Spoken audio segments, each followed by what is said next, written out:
আপনার জীবনে এ প্লাস পাওয়াই কি মূল লক্ষ্য? ইতিহাস বলে বিপদে যারা ভেঙে পড়ে তাদের পতন অনিবার্য, আর যারা বিপদের সাহসের সাথে মোকাবেলা করে তারাই শেষ পর্যন্ত টিকে থাকে। আমি পরীক্ষা নিয়ে মোটেও চিন্তিত নই, কেননা পরীক্ষার কয়েকটা খাতার পৃষ্ঠা আমার ভবিষ্যৎ নির্ধারণ করতে পারে না। খুবই চিন্তা হয় পরীক্ষার রেজাল্ট নিয়ে। আমি কি পারবো আমার বাবা মায়ের মুখে হাসি ফোটাতে? এই পরীক্ষার রেজাল্টই পারে আমার জীবনের লক্ষ্যকে এগিয়ে নিতে। আর মাত্র কয়েকটা দিন, জীবনে 10টা বছরের স্বপ্ন হবে কি পূরণ? পরীক্ষায় ফেল করলে মানুষ কি বলবে, ফ্রেন্ড সার্কেলরা এবার কি বলবে? আর মাত্র কয়েকটা ঘন্টা বাকি, কিছুক্ষণ পর আমার রেজাল্ট দিবে। আপনার চিন্তা ভাবনা পরিবর্তন করুন, জাস্ট ক্যান্সেল। আপনি একজন ছাত্র, আপনাকে মনে রাখতে হবে এইখানটায় যে আমি ছাত্র, আমি মূর্খ না, ঠিক আছে? প্রতিষ্ঠিত হওয়ার মেন ধাপটাই হচ্ছে ফেল করা।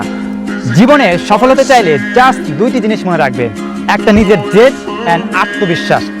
স্বপ্ন দেখতে পরিশ্রম লাগে না, কিন্তু স্বপ্নকে পূরণ করতে হলে পরিশ্রম করতে হয়।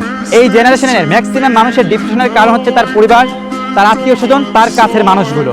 একটি স্কুল শিক্ষার্থীর কথা, আমি আমার জীবনের থেকেও বেশি ভালোবাসি আমার পরিবারকে, কিন্তু তাদের কিছু সময়, তাদের কিছু শব্দ আমাকে মেরে ফেলে। ঠিক উঠে দাঁড়াতে যেমন একটা হাত লাগে, ঠিক সেরকমই ঘুরে দাঁড়াতে একটা আঘাত লাগে।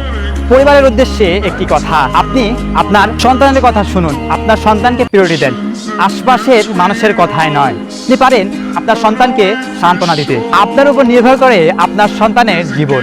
প্রত্যেকটা মা বাবার চিন্তা ভাবনা পরিবর্তন করা খুবই প্রয়োজন। তারপরে আমি একটা কথাই বলবো যে আমি একজন স্টুডেন্ট হয়ে অ্যান্ড সামনে 2024 সালে এসএসসি ছাত্র হয়ে বলতে চাই, এসএসসিতে পাস করাই আমার মূল উদ্দেশ্য নয়। মূল উদ্দেশ্য হচ্ছে যে আমার জীবনকে লক্ষ্য বাস্তবায়ন করা, আমাকে এগিয়ে যাওয়া। আমাকে পিছিয়ে থাকলে চলবে না, আমাকে হারলে চলবে না। আমি নিচে নেমে যাব, আমি আঘাত পাবো, কিন্তু সেই আঘাতকে জয় করে আমাকে উপর লেভেলে যাইতে হবে। সবসময় ব্রেনকে এইটা রাখবা যে আমাকে আগাইতে হবে, আমাকে নিচে নামলে চলবে না। নিচে নামিও যদি, তাহলে আমাকে উপরে উঠতে হবে। সেই পর্যায়টা, সেই লেভেলটা তোমাকে নিজে তৈরি করতে হবে।